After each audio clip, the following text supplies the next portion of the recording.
Hey, I'm Jeff Harrison, and this is my dear friend and cohort in this episode, the Twisted, Bent, and Exhausted Entrepreneur Podcast. Her name is Leslie Spohr.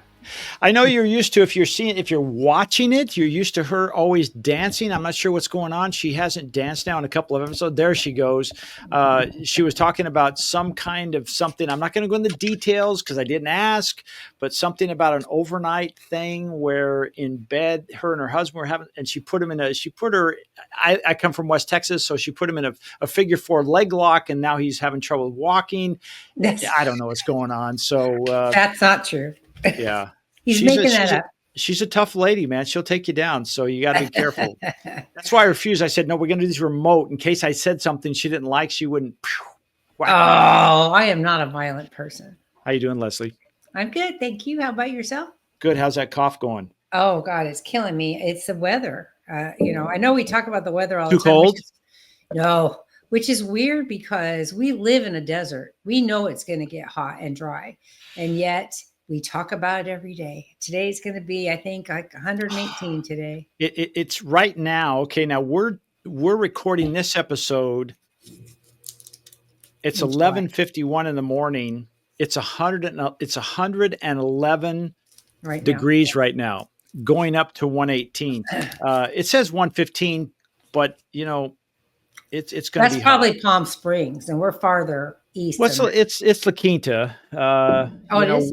Yeah, we run a couple of degrees cooler than Palm Springs. It usually runs a little hotter, but anyway, so yeah. So when I joked to her, I said, "Is it too cold?" Because her throat is scratchy. So what's the reason with your throat? What happens is it's kind of gross, but I get like a drip in my throat because of the dry. And I've done the Flonase and I did the Claritin. I do everything I'm supposed to do, but it still doesn't stop. And so today I'm going to talk through cough drops so I don't cough all the way through the episode. All right. So if you start coughing, just hit your mute button, and we don't want you to hack up a lung during our conversation, but we hope it's going to go better. She's a tough gal. Like I said, she'll take down her husband when he's not looking and he's sleeping. He was awake. First of all. After he was in the figure four leg lock. Second of all, he started the wrestling. I did not. So, you started.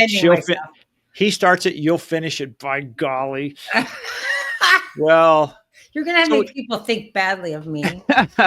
So last week, if you listened to last week, if you didn't, we talked about automation. We didn't talk specifically about AI. We talked about automation. And so if you missed that, go back and watch or listen to that. Today, we're going to talk about AI. And AI is here, Leslie. And a couple weeks ago, and I'm blessed that you were helping me with this. I spoke at an AI conference here in Palm Springs.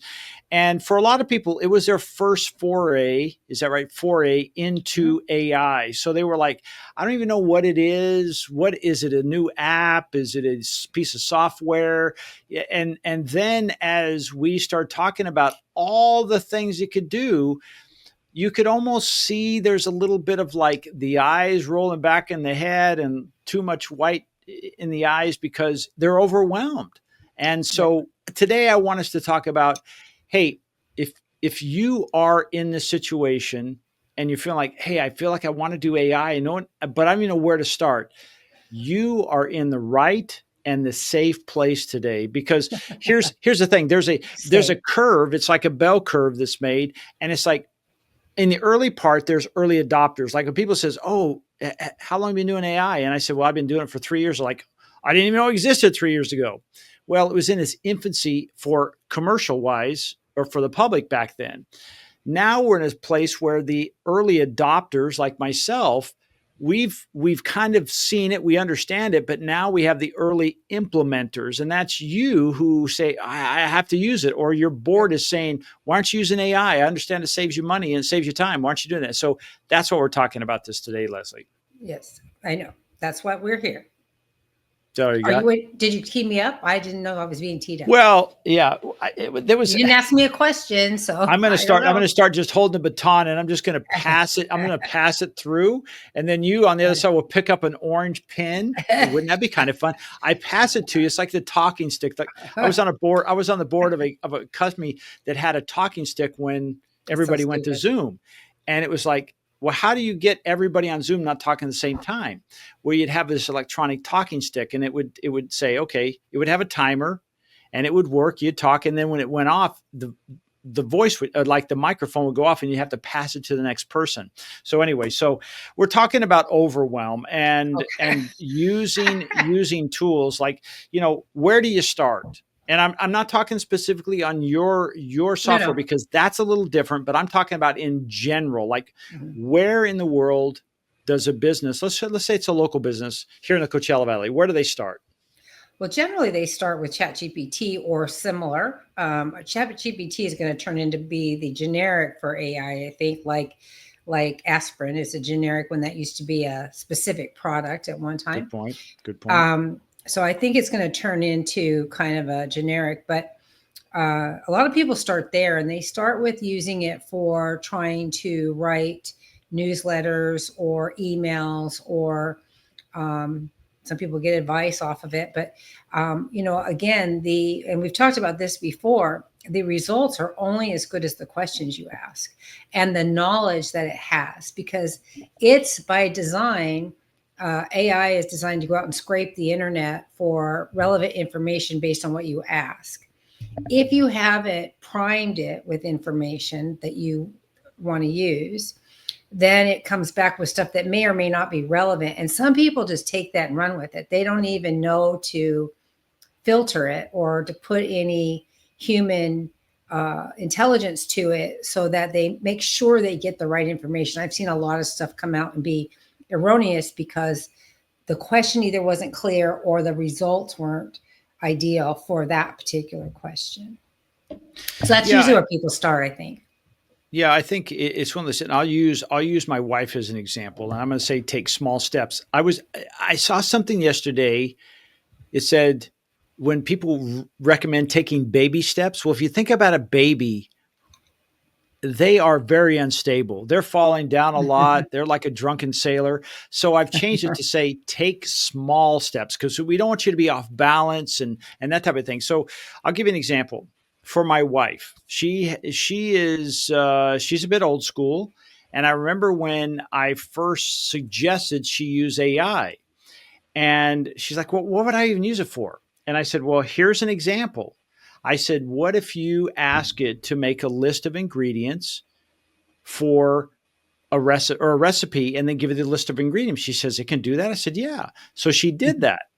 Well, she was very happy with that. Well, then she was asked, because she's a home chef. She's taught through culinary as far as teaching or cooking, and she was asked to go to Hawaii and prepare the meals for this 7-day yoga retreat. Well, so she said, "How am I going to do this?" So she started playing now with AI to create the type of menu for them. And then it created all the food that she needs and all the recipes and the ingredients. And it saved her so much time. It made her life so much easier. So that was that small step. Now she uses it more and more, because she didn't even know it would do that. And Right. That's the biggest things. People don't realize how robust it is already, you know. yeah, and so I would say start small. And we see that already happening a little bit, Leslie. We normally would go to Google to ask a question. We'll just Google it, right? That's a verb now. Just Yeah. Google it. Well, now I've created some content and videos on this, is how AI is changing the search game. And because when we go to Google, it normally returns us like 10 answers, and we have to then make a decision which one was the one we wanted, or we might have to go to 2 or 3 before we say, okay, this is the one we want. But AI is a little different. It will go out and grab all of those answers, and it will create a summary, or let's say a custom returned bit of information for you that tells you exactly what you want. Well, now that could be a small step in saying, well, why don't you go to AI, ChatGPT or Claude or Gemini or whoever, Perplexity, whatever you want, and start asking those questions there. Those are some very, very good steps, what I'll call small steps. Yep. Handoff. Okay. Oh, sorry, she's choking. No, I was swallowing and I missed. I didn't realize it was my turn. I don't know why we're off today. We're always pretty in sync all the time. I'm concerned she's watching the news again today in the I am TV. not watching the news. I I am can not. see something reflecting in your glasses. You sure you're not watching the news? I am sure. Can you still Okay. see the reflection? It's up on the Yeah. wall. uh, yeah. um, what I was going you know what, I am going to turn it off just so in case it's distracting me. Oh, so she did have it on. So now Well, it's we had a like, break, so okay, was I she turned lying it off. to me then, or is she lying to me now? No, 'Cause no, I don't know no, what's going on. no. So I turned it anyway, off again. okay, I thank had you. it off. I turned it back on. I turned it back off. So, um, Small steps. small steps. Yes, you do need to take small steps, but a lot of it has to do with, I think, creating the knowledge base that you need in whatever AI vehicle you choose. And it depends on why you need it. In your wife's case, and she's so sweet, you know, I finally met her, and she said to me, "I don't understand what he's talking about half the time." And I said, "That's okay, I do, so I take care of that part, so it's okay." He's so funny, but using it for, I never even thought about using it for recipes and things like that, and I cook all the time, and I think that's a great idea. And that's where I think the beginning steps are, is realizing the magnitude of what you can use it for. When Google Mhm. came along, it was really one of the only options, and it took a while too for you to be able to ask it questions and to get back what you wanted, because the knowledge had to be built up, right? Yep. Now the things, videos, knowledge, all that stuff is being loaded so incredibly fast, so fast. I mean, look at how many videos are used today. Mm. I see videos of people sitting in their cars and walking in the grocery store and taking care of their kid, changing diaper. I mean, you know, like they're doing everything, and I guess it's a good thing, all these videos. They're documenting their life, right? Yeah, and it's interesting, and that's a whole other topic about how that works. But I find it incredibly interesting from a socioeconomic, anthropological point of view, the way humanity is changing and evolving, and how we. I think, just for a moment, just to sidestep AI just for 1 second, I think there's a real risk of us forgetting that there's a human being on the other side of the monitor. Mm. You know, I think sometimes people say things and do things that they wouldn't do if they were in person, right? But that's just my own concern about all of this technology. And part of that's probably because I'm getting old and I'm looking at things from a whole different way. But Well, you know, hasn't that always kind of existed? I remember, and I'll give you an example. It's like, let's go back to the days when our country was much younger and we were at war, and we had people that were pilots in a plane that was at 20,000 feet dropping bombs on people that they'd never met, they're never going to see again. yeah, And so there was that separation. In this case, it was 20,000 feet. And I hear what you're saying is like, it's real easy to pick up my phone. It's real easy for people to pick up their phone, say something, do something without thinking about, well, how is this going to, what's the ripple effect on Leslie? What's the ripple effect on other people? I just well, posted, and damn, be, whatever is, that's just too bad, so sad. And I think you're absolutely right. and worse than that is that there is no voice inflection. There is in videos, but in text messages and emails, there's no voice inflection. So I'll give you a much better example. And then if I'm too sidetracked, we can come back. But this all kind of goes with technology and AI and all that stuff. She was Um, okay. So just a side note here. She said, I I, don't even think we need these things on the screen. I said, no, no, we need these little tips on the to screen to keep me, keep her back in line. But anyway, he okay. So knows, go he ahead. said, keep her in line because she wanders, but that's okay. So when I was I was single from the time I was 26 until I was 62 when I got remarried. So long time single. And over that period of time, I dipped my toe into online dating many times. And I found in that case that talking to somebody online, literally typing in chat rooms, remember when AOL had Sure, chat sure. rooms and stuff, um, you were putting your own emotion and your own thought processes onto this person. It necessarily wasn't real. Then they find yourself, people find themselves in love with people, and I mean, seriously, and all this stuff. And then they meet them and find out, oh my goodness, this is not my person.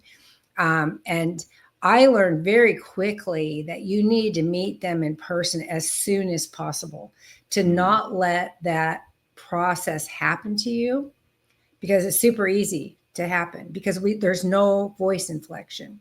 You are just interpreting things with your own emotions.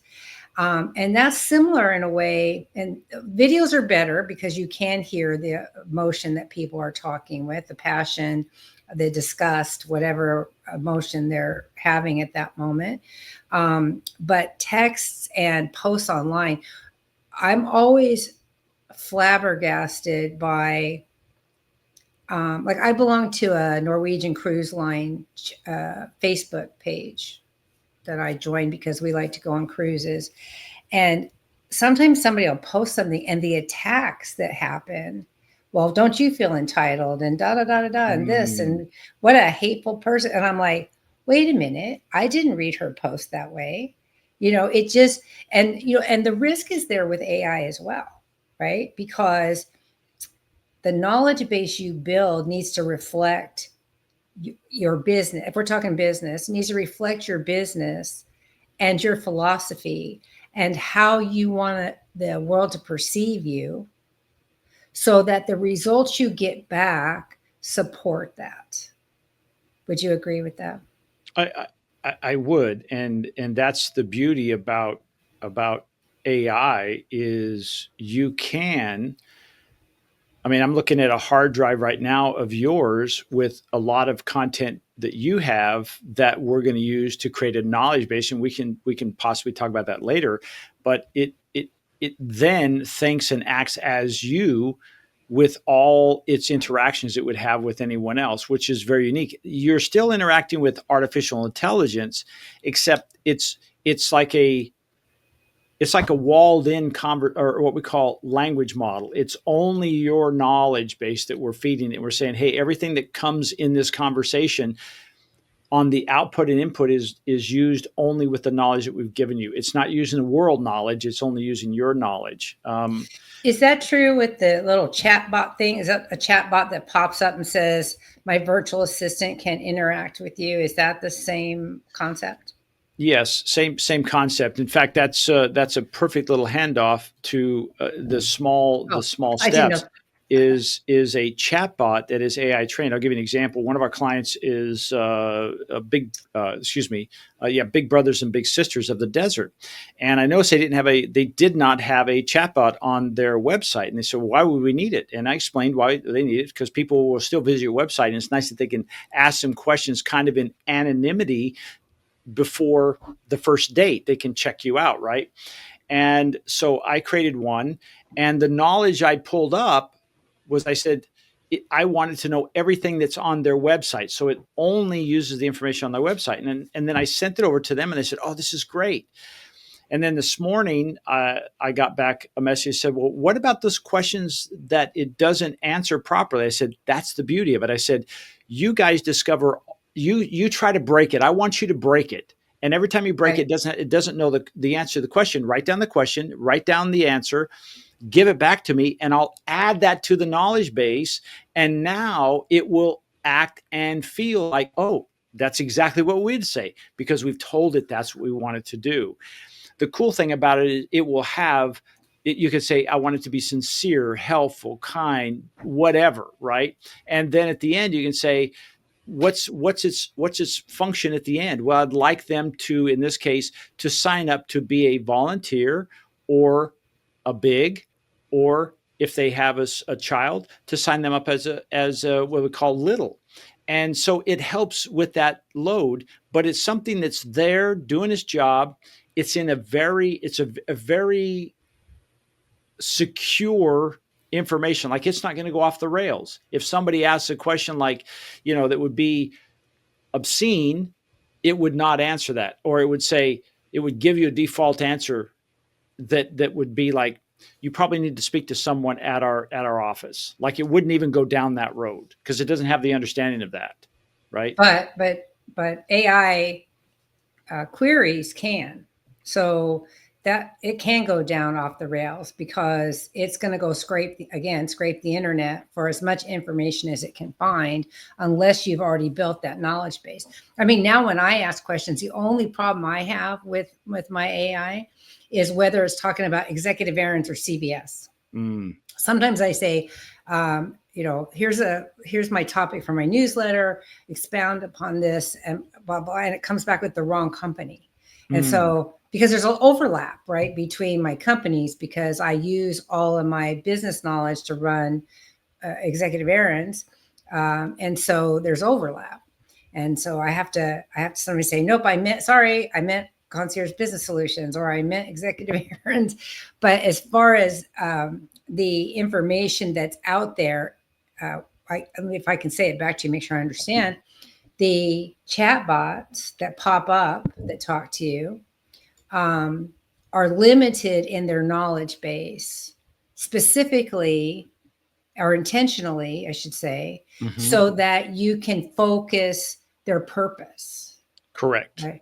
Whereas AI queries, so I'm going to call them, I don't know if there's a different way to call them, but AI queries could return lots of different kinds of information if you haven't, well, it will, it's not even it could, it will return other information if you don't build your own knowledge base out of it.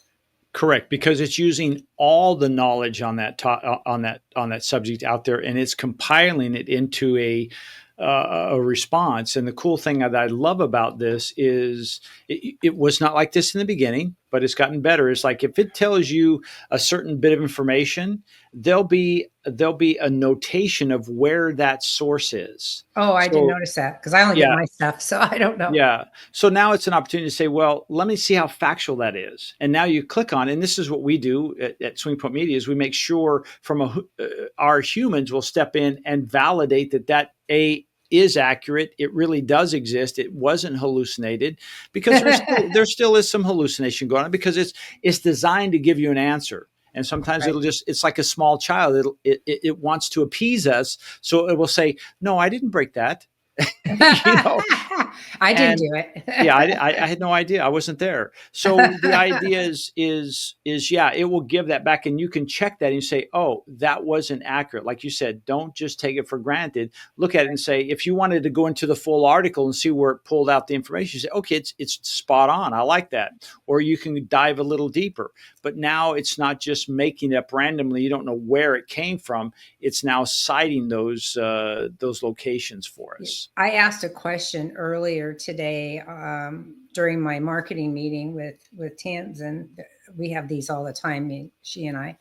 And I asked it a question, and it wasn't based on my knowledge base. This was just a general question, and it came back with a warning first that said, you can do this, but you have to be aware of these rules and regulations. And then it gave me options on how to answer the question, options for getting the question answered, I guess, is the better way to go. And so I thought that was interesting that it came back with, hey, by the way, be aware that this, there are governmental rules about this sort of thing, which I wasn't asking for anything illegal. I just was asking a question about something. I might have to cut this part out. This sounds like it's getting dicey. Is it? No, I'm just kidding. Oh, I was going to say, no, I'll tell you what I was asking is I was asking for the best way to get an email list. And it warned me that emailing people without permission is, not a good thing, which I knew. And I wasn't trying to do that. I just was trying to look to see how to get additional audiences, where to find more audience was what I was looking for. So, but I like that it came back with a warning. I think that's a good thing. Yeah, I wanted to ask, I wanted to see if I could pull this up real quick, because I was asking something about intuitive interactive growth. What the hell is that? Well, I was trying to see if and I apologize, we've got some construction going I was out going to say, here. They're what was making some that? noise. Yeah, hold on. Sounds like that when my gardeners are here. So Go ahead. I just want to finish this thought where I put into chat GPT. I said, do you find that the more we interact, the more intuitive you become? Because people are concerned about, well, it's starting to think for me. It's not doing that, but it's starting to anticipate. And as I said, intuitive, it says, yes, absolutely. This is its response. The more we interact, the better I understand your style, preferences, and goals, and the way you like information structured. Well, that makes my life so much better because it Yes. knows what I'm looking for. I don't have to try to, in the early days, Leslie, every time we had an interaction with ChatGPT in the early days, we had to load all this stuff up front again to start a new conversation because it had a very limited, very short memory, even within one chat. And so that's why when we'd make prompts, we couldn't get too long, or if it got longer at the end, we had to reemphasize exactly what we wanted because it would forget the stuff in the middle. It's not so much that way anymore. No. So it's making our lives a lot better. Yeah, what I've noticed is like I don't want to have to write out concierge business solutions or executive errands. And I always put the trademark symbol on them Mm. because legally I have to do that. So I typed it in there and I said, learn this for future, learn this for future. And the same with links that I like to go into my stuff, contact information. And what's really cool, and I'm sure it's just because I'm logged in as myself on both of them, but on my phone where I use it and on my desktop where I use it, it remembers from one conversation across devices. It remembers across devices. So Yes. I don't have to enter information, and it does get better. What I loaded a lot of my newsletters in the beginning and said, learn my voice, learn my voice. I wanted to use my syntax, the way I talk. I tend to be more wordy than it does. It's a little more concise than me, but it's getting better about being more like me. Now I use it even for BNI. When we go to the Business International, the Network International group on Tuesdays, I say I need a 30-second. Now I've started saying a 20-second so I don't go over. I need a 20-second anecdote with a strong referral request at the end for the BNI meeting. And it says, oh, you're going to the BNI meeting. Okay, well, then this would be a good one. And it pulls it from my, because that's for executive errands, it'll pull something from my executive errands newsletters, knowledge base, whatever, and give me a example. Now, I don't always use it. Sometimes it triggers something else in my head. It says, oh, this story. And then I'll use that instead. But it gets me down the path because at 5 o'clock in the morning when I'm up to get ready to go to BNI, I'm not always thinking anecdotes. So it's very helpful that way. Yeah, and I think as we're talking about this, these are all small steps. Like we haven't said, okay, let's use it to take over your whole business, or let's use it to start it. No. We're saying take small steps. As Lizzie said, hey, I'm using it to help me with my BNI 20-second presentation. My wife is used to help make recipes. Or menus. Menus is Or great. absolutely, we're using it for chatbots. We're also using it for emails, Leslie, I and do too. Yeah. yeah, and here's something, and I'm not gonna automate this. I'm gonna make it really super simple. You could literally, again, I would say what Leslie has said. I would load enough information in there of how you respond to emails, even to specific people. I would load that up and say, here's examples of how I typically respond to emails. And then when an email comes in, copy and paste it into ChatGPT and ask it to write an appropriate response using your voice and style, Mm-hmm. right? And it will read that and it will give you an answer, and then you copy and paste it back in and do some adjustments if need be. But what you're going to start finding out is like, holy cow, it sounds exactly like me. It writes exactly the way I would do it. Because here's the thing, you said it in our last podcast. Oh, I can spot AI. I can. It's Yeah. it's getting harder Yeah. and harder because and I'm turning it over to you. I'm going to pass the baton. Is there was an article I read about a week ago, and the fear was this: that we're all going to sound the same. I think that the word is homogenous. We're all Um, going to be the same because we're going to be leaning on AI, and AI is just going to write the same. Well, that's true if you don't give it a style of voice. that's true. And so if Yeah, you load in who you are and how you write or how you think, or even if how you draw, the pictures that you draw, the types of whatever, if you preload that in, it will sound and feel like you, which will make you stand out from the AI crowd, if you will. that's interesting. I use it when I have a difficult email to write. Mm. Sometimes clients will ask a question that can go either way. You know, I don't ever want to come across as snippy, or because again, there's no voice inflection in email, right? Yeah. So quite often I will write what I want and then I'll put it into AI and say, reword this so that it's positive and non-offensive, uh, and still gets my point across, right? And Could you it'll start doing that with my emails no, no, that you no, send me? no, no. I like to offend you. No. And so it'll spit it out for me, and I'm like always amazed at how good it is.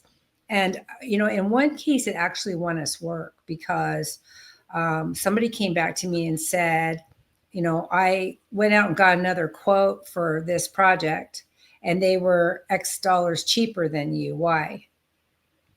And so that's a really sticky one because Mm, there's lots of mm. reasons for that. And so I ran my answer through that, and it came back with an answer that was so on point, which was what I was trying to say, but not articulating to my own satisfaction, that she ended up giving us the project. Wow. So I know we were more, but she gave us the project, and I was really thrilled about that because and then I started thinking of, you know, because we always second guess. I was like, oh my God, how many jobs did I lose over the years because I didn't answer that right? But you know, it came back with the right things because it knows how I do business. It knows how I like to present myself. It knows uh, all the aspects of executive errands, and I've done lots and lots of writing through there, or had it reviewed. You know, it even one time I said, I have this idea. I think I told you this before. I had this idea for something I want to do, but I can't solve this one piece of it. I don't know how to market it because of one little tiny hurdle that I didn't know how to get over. And I ran it through there and it said, there isn't a solution for that hurdle. That Hmm. is a legitimate issue and it will prevent this from being successful. Now, if there had been a way to get around it, it would have told me. Absolutely. But for it to tell me that, yeah, this is not going to work the way you want to do it, made great sense to me. And did So, and it saved you heartache and time from trying to and create money, and yeah, and push something out into the marketplace that just didn't have a chance from the beginning. right? Right. Yeah. Yeah, it didn't. And it's interesting because what I was trying to do is something that was done in another city, not out here. It was in the mid part of the country, and it was wildly successful there. So much so that they couldn't even keep up with demand. Wow. So, and I did it exactly the same way. Hmm. So it has to do with the demographic of the desert and the people that utilize our services. And for some reason, it just said it won't work here. And I thought it was Interesting. interesting, you know, Very because interesting. yeah, because I truly believe that if there was a good solution, it would have given me one. Yeah. Here's just another idea. So we're talking about emails, Yes, and now again, everything we're talking about could be automated. Like there are automation processes that could be created that said, "Hey, I have one for my email, and I have it divided into particular types of emails that I get, and it will automatically respond to people. And it does this 3 times a day. So it'll go through my email inbox. It'll look at all my emails. It'll read it. It'll bump it up against, hey, are these business or personal? Is this spam? And then it will respond to them if necessary. Now, keep in that's mind, when I awesome. say respond to necessary, it creates drafts that then I will look at. I don't send it out without my knowledge. I want to know what's going out. But all of that can be automated.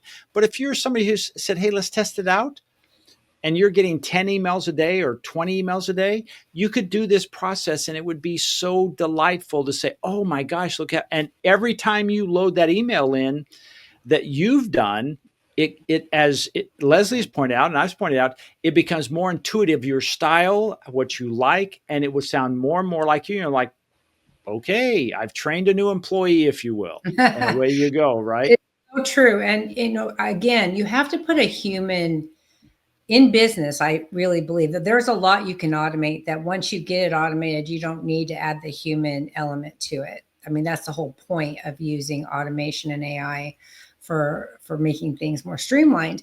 However, for things like emails, menus, like you use with your wife's example, there are you still need to put a human element to it so that you make sure that what you're doing is what you want to be doing.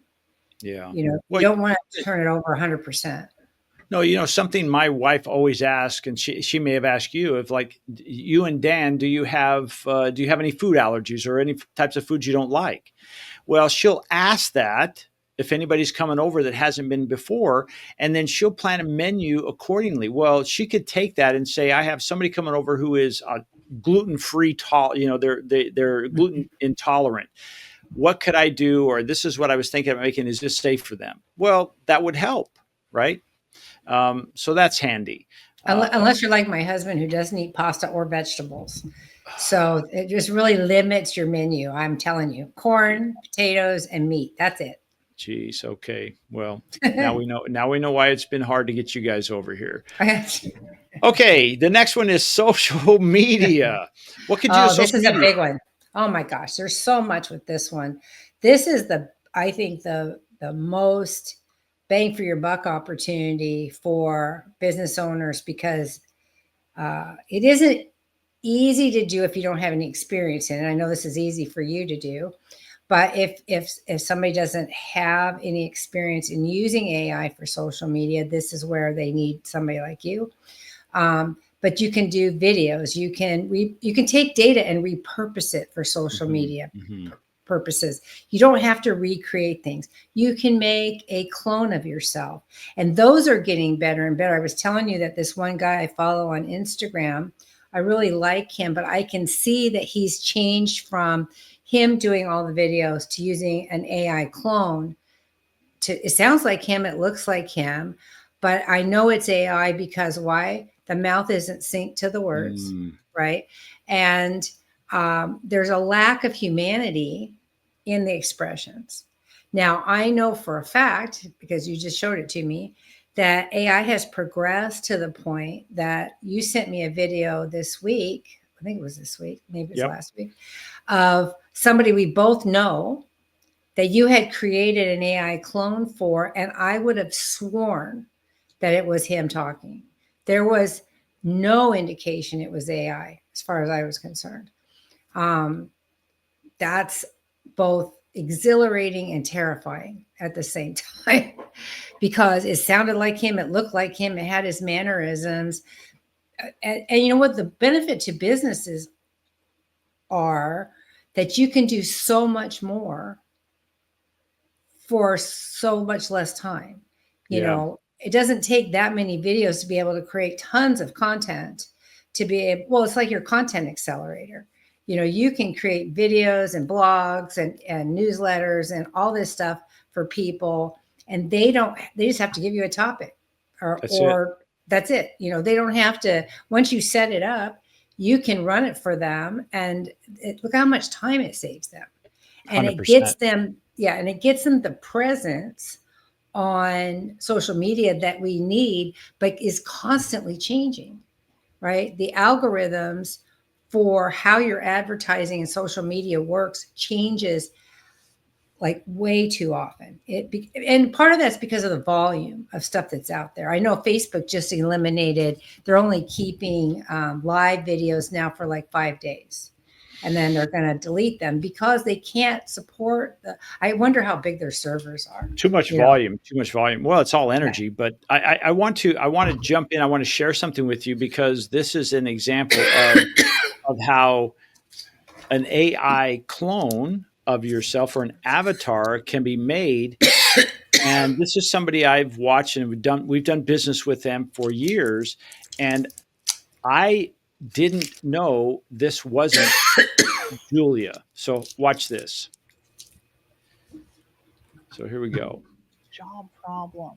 When researchers asked workers about their biggest fears with AI automation, 45% lack trust in accuracy and reliability, 23% fear job replacement, 16.3% worry about I want to get her on the do screen. meaningful work, not unemployment. This reveals a massive opportunity I see in human AI collaboration that everyone's ignoring. If you notice, Leslie, what is so different about this, did you notice how her body movement, her eyes, her head, it matched what she was saying? Yeah, I love it. This is a clone. I wonder why she has on the Spock uniform, but I won't question it. Because cool. because it's AI, it's technology, and she's a techie, so she's in like a Spock uniform, a Star Trek uniform, and she's called Dr. Julia McCoy. Oh, okay. That's her. That's a little more information for you. But when I first saw this, I said, "Oh my gosh!" So that's what's been driving me because we do a lot of podcasts and whatnot, and I'm doing this with a client who I want to test out to create a podcast like this for him that no one would even know. Like I'll just make the content and it looks like a live podcast show, and this is brilliant. This is how. Now, this is way down the road from just a simple process here, and I'll take her off the screen. But could you tell that was not AI? No, and I especially like that the way she looks up when she's like thinking, because that's what I do. That I have a tendency to look up or away. And sometimes when I'm doing presentations, I've had to tell people I have a tendency to do that when I'm in my head. So it's not, I'm not trying to offend anybody. It's just, that's how I process information. And she's doing exactly the same thing. So that makes it even more realistic to me. Yeah. It's amazing. It's scary, amazing what we can do today.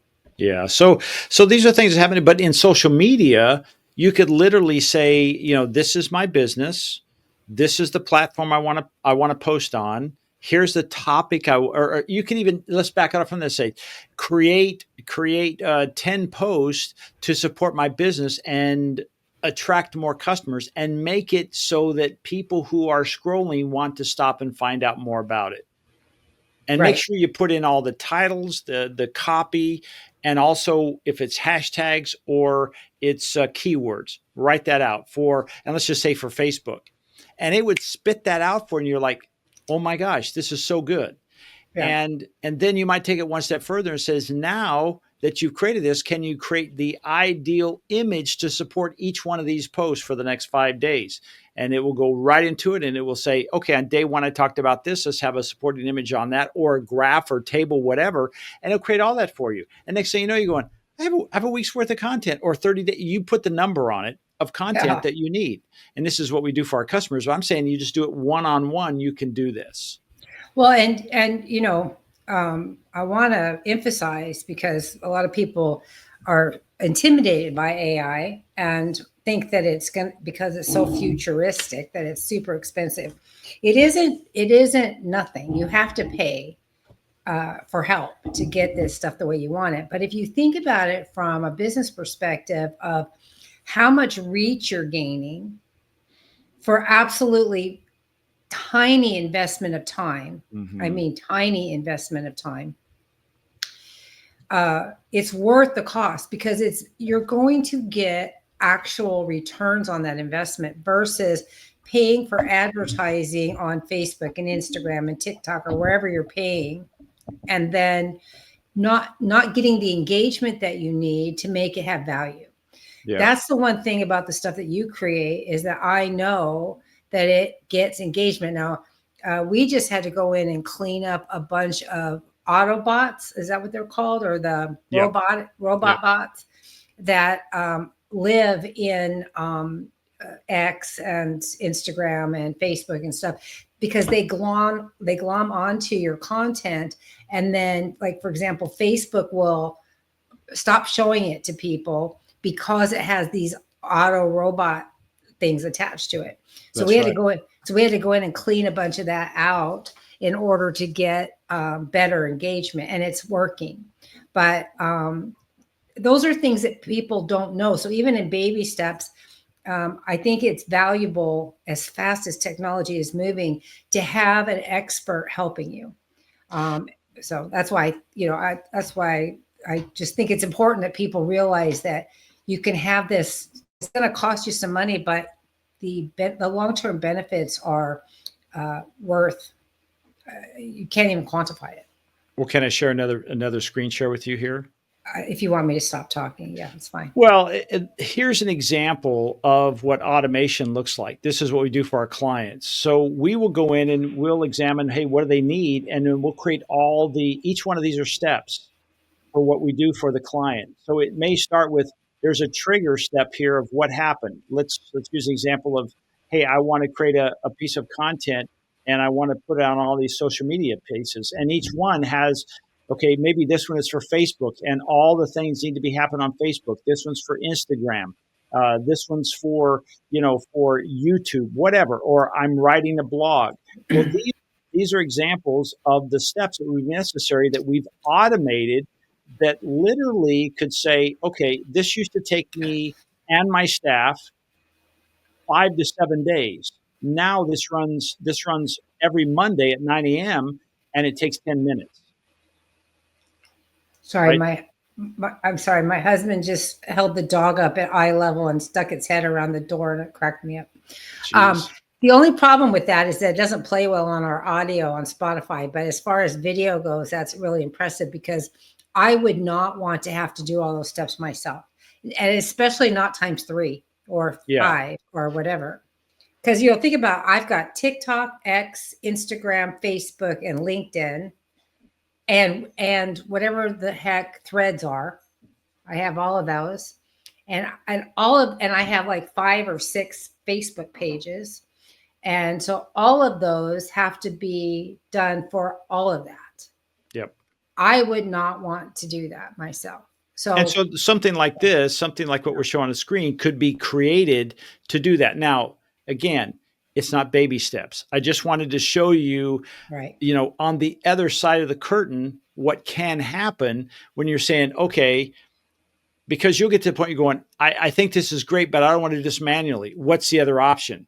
Well, then we start creating what we call workflows. If you didn't get that the last one we talked about workflows, this is an example of a workflow, right?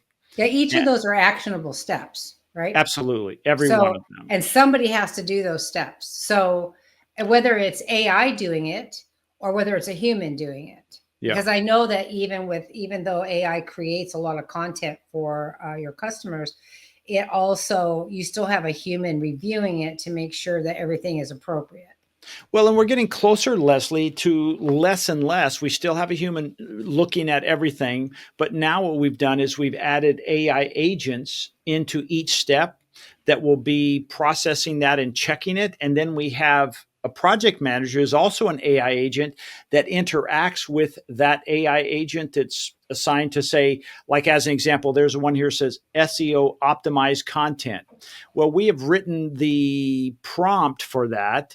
Now there's an AI agent within that looks at it and makes sure it really is optimized for that client. But then we have this overlord, if you will, that is a project manager that's AI that now interacts with each one of these. So each one of these steps, we have an agent, and the overarching project manager, which is AI, looks at each one of these steps to make sure it's right before it goes to the next one. So we're really tightening it down. It's a lot of fun to play around with this. And then when it's all done, it comes into what we call Airtable, which is, think of it like a Google spreadsheet that has all this information, which triggers the next step to post it. So again, I don't want to get geeky and make it confusing. Too late. Yeah, just know that these are things that we do when we're up at night late or early in the mornings. Well, I know for a fact that all that stuff is valuable, um, again, I had a comment that I wanted to make for the business owner about how important it is. But I guess they know that by now that it's important. Well, I just wanted to bring in one other baby step, Well, blogs. blogs, yeah, those are important. Blogs are probably, again, coming from the marketing mind, is blogs are probably one of your best pieces of content you can make. If you said, well, should I do social media, video, or blogs?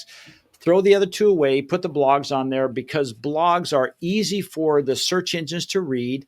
They can be keyword rich. So when people are putting in phrases of like, why is air conditioning blowing warm air? Well, that could be part of your blog that you're writing about. And what happens is the more you write about that, then the search engines say you are an expert and authority of this, and it will help. So if you said I can only do one, I would spend time on blogs and I would jettison the other two.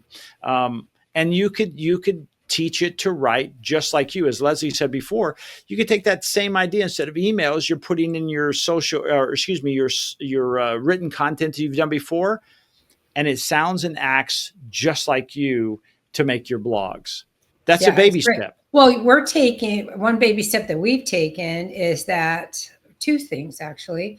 One is that we've taken our newsletters and turned those into audio from the newsletter directly. Do Yeah. they sound like me? Because I haven't been watching them, or do they sound like somebody Well, else? you wouldn't watch them because they're audio, but they are I mean, your yeah. voice. Yeah, they are Okay. your So voice. they sound like me reading them, like you're listening to an audio book. It's a newsletter. And then we put them on my website as blogs, and then you go in and do the SEO on them, right?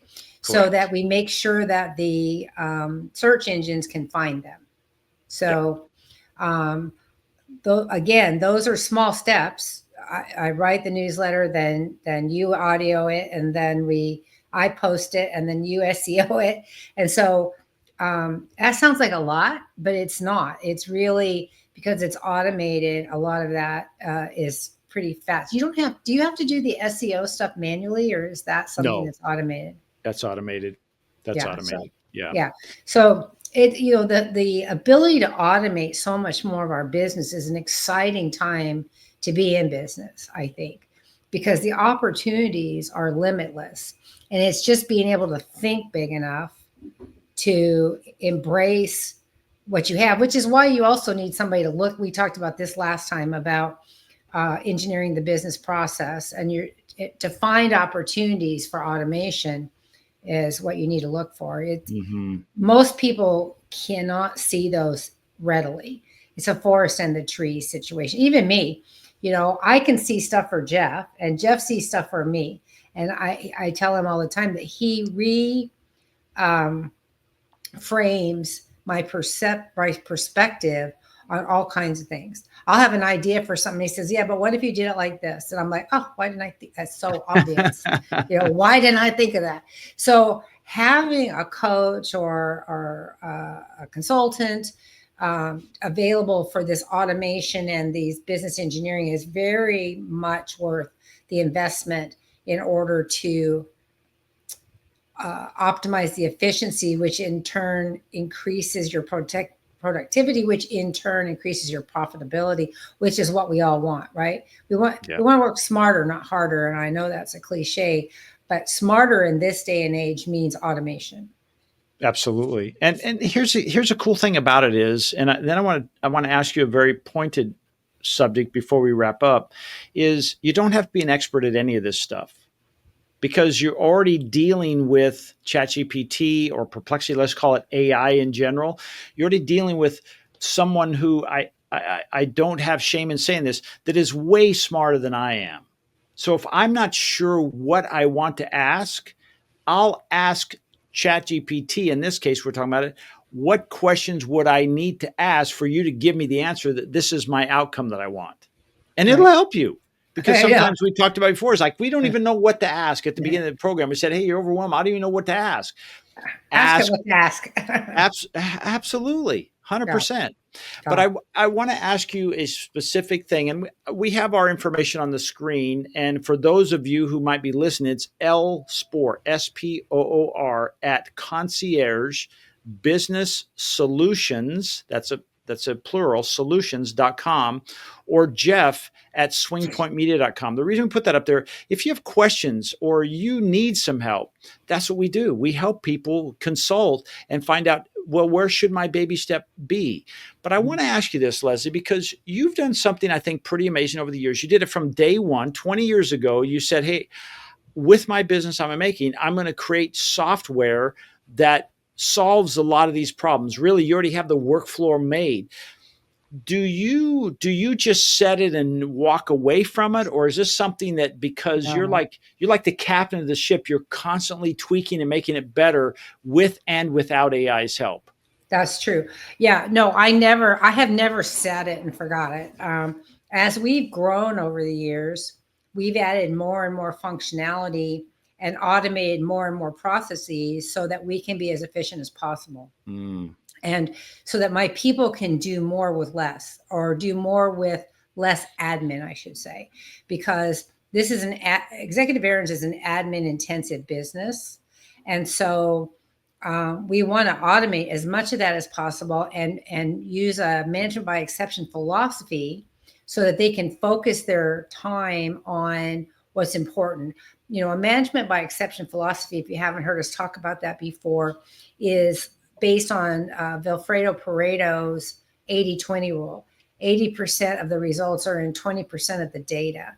And so I only need to manage the 20% that are outliers in order to make sure that the health of my business stays intact. And so we are constantly upgrading and changing. I've got a whole list of, we just redid the whole software last year, and I've got a list of 2.0 enhancements to make. And one of the cool things about our system now is that when you sign up to be a licensee for our Essential Element software, the licensing fee includes all feature enhancements. We no longer have to charge people for enhancements. I absorb the cost of them and give them to everybody. Now, if you were to come to me and say, I want something that's way out of the realm. For example, I had somebody come to me once and wanted to use our software to help them manage an assisted living facility. And so I had to rewrite a bunch of the reporting tools and things where families had visibility to the care of their loved ones. And so that's doable. And that's like a whole new system. And so that is a paid endeavor. But the simple enhancement of programs, enhancement of functionality, automation of functionality, all comes when you license the software. So you don't have to pay for that separately. And that's as far forward as I can see right now. And obviously I have a lot more stuff to do. But we also want to utilize AI for automating a lot of our intake process and scheduling process. And I'll give you an example. Right now, we send 3 forms to a client to onboard them. All 3 of them are designed so that they can fill them out electronically. They don't have to print them and write it and scan them and send them back. However, I've been asked for, and I know we need to be able to, because once that comes back to us, my office manager inputs that data manually in the database. Well, there's no reason we can't use AI to automate the form so that it's all in one form. They can fill it out all electronically. And when they send it back, it will automatically populate the database. So you don't have to take the time to input it, right? You still need to review it and make sure that the client filled out everything and that it's accurate, but you don't need to manually input the data. So that's one thing on my list for future automation. And so there's always going to be opportunities to automate more and more functionality. Yes, we have a software system. AI is not software per se. In my head, it's kind of software, but it's not really software. But there's going to be a hybrid blend of AI and existing systems to allow you to be the most efficient possible. Yeah, I Yep. see. Yeah, I mean that's a perfect example. I mean, I think that's a perfect segue to realize that we can work alongside, or AI can work alongside us and make what we do even better. It's not a one or the other. It's an and, right? Right. My wife says, "Well, why do I have to choose? Why can't I have both?" Well, I think you can. This is an and situation. Like as an example, right now, none of the AI that I use will work until something happens that we trigger. In other words, it just doesn't wake up and go on its own, right? It's like a hammer. It doesn't drive a nail until a human gets involved. Now, how long will it be like that? I don't know. I mean, we have things called artificial superintelligence coming down the line. We've already crossed that whole singularity thing of saying, hey, it can do all the things basically that a human can do when it comes to mental challenges. It can do it better than a human. So we've already reached that path. How long will it be before it will be able to think, not intuitively, but it can think and reason out in front of us? I don't know, but it's I think our future could be very positive. There'll probably be some dystopian pieces in there, but I don't think it has to all be bad. What do you think? I think that what you'll start to see is as AI sees us doing redundant efforts, it may come back and say, hey, I noticed that you're Mm, doing this. Have you considered doing Y? You know, yeah. and I hope that comes because I like that idea. I like the idea of it anticipating or looking for ways to improve something. Back in the day, especially in the 80s and the 90s, we had a lot of continuous process improvement initiatives, a lot of them. And I think they're still doing them today. It's one of the reasons my sister went ahead and retired, because she got so sick of new management coming in and Mm. starting the same initiatives over and over again. And the reason that happens is because people don't, their humanness doesn't allow them to maintain the momentum of something. They get sidetracked, things get busy, you forget, your business evolves, it changes, your life changes, you get divorced, you get married, you have children, things happen, right? And so it's easy to lose momentum on what you're doing. But if you're using AI to help you and it recognizes that there's an opportunity for improvement, my hope is that it will automatically tell you as you build your knowledge base with it, as you use it more. That would be amazing. I like that idea. Just work alongside you. Hey, you said you were going to do X, Y, and Z today. How can I help you get that done? Right. Yeah, That I kind of like that. thing. I Yeah. like that. I mean, and it's entirely possible. I mean, already I say please and thank you to my AI. I talk to it like it's somebody in the room with me, which is kind of weird, but I feel like I need to be polite to it You never because know when it's going to, they say, what is it? The same people as a ladder you're going up are going to be the same coming down. So treat them all with respect and dignity. I think I say please and thank you all the time. our saying was, be careful, the toes you step on today could be connected to the something. I forget how that went, but it was like, watch the toes you step on today because they may be stepping on you later. So, you know, um, yeah. And the other thing I want to mention just real quickly, because I know we're running a bit over, is Yep. that I have a saying that is, work underground as long as you can. Hmm. I don't think that it's wise to share with other people that you're automating, you're using technology, you're trying a new service, you've got a new program. I think it's better to keep that to yourself as a business owner until it is solidly successful. Hmm. And then you can tell people, because there's so many naysayers around us, not because they want to hurt us or discourage us, but because they care about us and they don't want us to fail. Hmm. And so many people are afraid of trying something new for fear of failure, that they will impose that fear on you. Hmm. So So if you keep your plans to yourself or to your coach, just with you and your coach, you and your consultant, that we're helping you achieve your goals, and then wait until, oh my gosh, it really paid off well, then you can talk about it. And then people will be patting you on the back instead of saying, oh no, you don't want to try that. You can't trust AI, it's going to become sentient and take over the world. That's not true. I don't believe that for a minute. Now I know you might think that could happen. In my lifetime, which I've got probably another 20, if I'm really lucky, 30 years left, I don't think that that's going to happen in my lifetime. But, who knows? It could happen. Well, that's a whole nother podcast. And at one point we'd have to change the name of the podcast to talk about that. Right. But as we deal with this, we all have our feelings. And I think right now it is an amazing tool. I'm sure it's the same conversation people are having when they're saying, I always take a horse or I take my buggy to church. I'm not getting in something that doesn't have a horse on it.